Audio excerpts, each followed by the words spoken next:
un paisaje yermo en el sur de Arizona, a unos 50 kilómetros de la frontera con México. Incluso el nombre del lugar suena sombrío: Cañón Esqueleto. El 4 de septiembre de 1886, los soldados estadounidenses traen a una pequeña banda de guerreros apaches de la tribu Chiricahua que les perseguían insistentemente desde hacía meses en el lado mexicano de la frontera. El líder del grupo, Jerónimo, llevaba 30 aterrorizando a los colonos de ambos lados de la frontera entre Estados Unidos y México. Asesinaba, robaba, secuestraba y torturaba. Solo en los últimos 6 meses, más de 500 mexicanos han sido atribuidos a su banda. Ahora, por cuarta y última vez, se rinde oficialmente al ejército estadounidense. La parte guerrera de la vida de un hombre considerado por algunos como un asesino en masa y por otros como un luchador incansable contra la opresión de los nativos americanos, ha terminado. Jerónimo tiene por delante 23 largos años, que pasará formalmente como prisionero de guerra, pero en realidad mucho más como una especie de leyenda viva y celebridad. Era el hombre del que se decía que era el peor indio que jamás ha existido.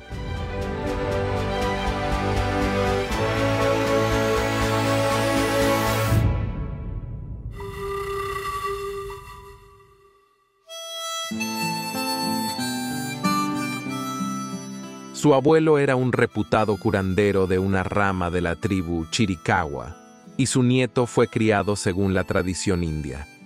Su nombre indio era Goyatlé, que significa el que bosteza.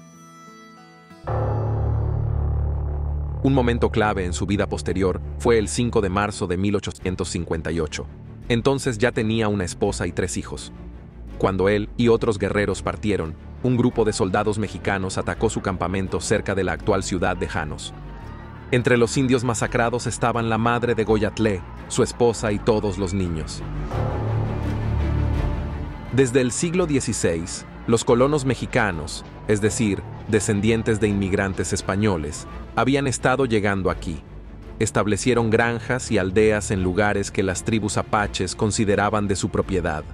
Los indios realizaban sangrientas incursiones contra ellos, pero estas podían considerarse una defensa parcial de su territorio. De hecho, los robos y saqueos asociados a ellas sirvieron como fuente de subsistencia para muchas bandas apaches. Cuando México perdió la guerra con Estados Unidos y tuvo que ceder vastos territorios desde California hasta Texas, a los enemigos apaches se unieron, como era lógico, los colonos estadounidenses. En este contexto, comienza a desarrollarse la lucha de Goyatlé. Las llamadas guerras apaches están en pleno apogeo, y a menudo implican la simple emboscada y asesinato de civiles inocentes. Los chiricahuas buscan venganza tras la masacre de su poblado, y Goyatlé es encargado para dirigirla. Mientras lucha contra los soldados mexicanos, nace su nuevo nombre, Jerónimo. Es tan intrépido, tenaz y fanático que sus aterrorizados adversarios piden ayuda a gritos a su patrón, San Jerónimo. El mismo nombre para el guerrero Chiricahua inspirará terror entre los mexicanos y los colonos americanos.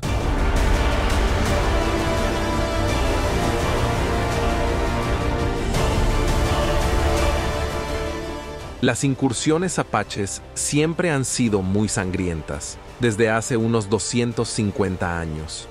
Jerónimo, sin embargo, superó a todos sus predecesores en crueldad y número de ataques. El Gran Espíritu le había dicho que saldría vivo de cada batalla, y actuó en consecuencia. Su valentía rayaba en el juego, pero conocía perfectamente la campiña local y tenía mucha suerte, de modo que escapaba casi milagrosamente de situaciones aparentemente desesperadas. Los indios creían que tenía poderes sobrenaturales.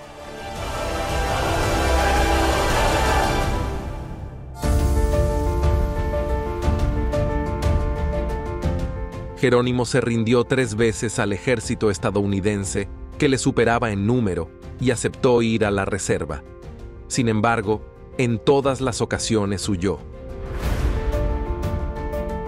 O bien el gobierno había violado de algún modo los términos del acuerdo, o bien la vida en la reserva era simplemente demasiado dura de soportar para gente acostumbrada a moverse libremente y cazar donde le placiera.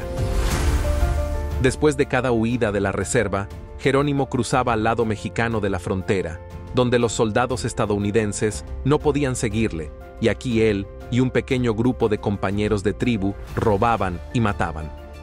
A veces cruzaba la frontera, atacaba en el lado estadounidense y regresaba rápidamente a territorio mexicano.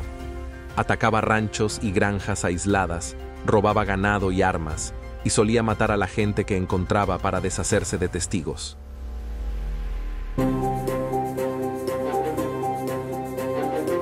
Sin embargo, antes de su última huida de la reserva, las cosas habían cambiado. El desesperado gobierno mexicano permitió a las tropas estadounidenses seguir a los indios atacantes hasta su territorio. Tuvo que enfrentarse a una persecución interminable. Los soldados del 4 de Caballería perseguían implacablemente a la banda de Jerónimo por las montañas del norte de México. La orden era perseguir, pacificar y devolver a Jerónimo a los Estados Unidos, vivo o muerto. Jerónimo ya no podía resistir. Los rastreadores apaches, que se habían alistado al servicio del ejército, seguían pisándole los talones, y él capituló. En suelo estadounidense, en el mencionado Skeleton Canyon, firmó ante el general Miles.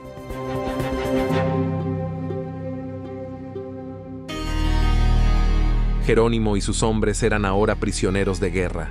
Habían sido trasladados a Florida, en gran parte porque apenas podían evitar el linchamiento en Arizona. Se les prometió que allí se reunirían con sus familias, pero fueron internados en otra fortaleza. Además, les arrebataron a sus hijos y los enviaron a educarse a una escuela de Pensilvania. Muchos chiricahuas también murieron de tuberculosis y malaria en aquel clima desconocido. Los guerreros de Jerónimo no se reunieron con sus familias hasta 2 años después, cuando todos fueron transportados a Oklahoma, que era más parecido a su hábitat natural. Bajo la supervisión de la guarnición de Fort Sill, pudieron establecerse y cultivar las tierras que se les habían asignado. El propio Jerónimo se convirtió en una atracción turística. La gente venía de todos los rincones de América a verle y compraban sus botones y sombreros como recuerdo. Más tarde, Jerónimo fue una atracción en exposiciones y ferias americanas, incluida la Feria Mundial de San Luis. También actuó en un espectáculo del oeste y, aunque nunca fue jefe de su tribu, fue invitado a participar en el desfile inaugural del presidente Theodore Roosevelt junto a 5 jefes reales.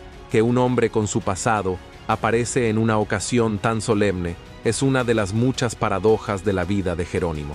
El hecho de que aquí, como en todas sus actividades, estuviera bajo la vigilancia constante de los militares, no lo cambia.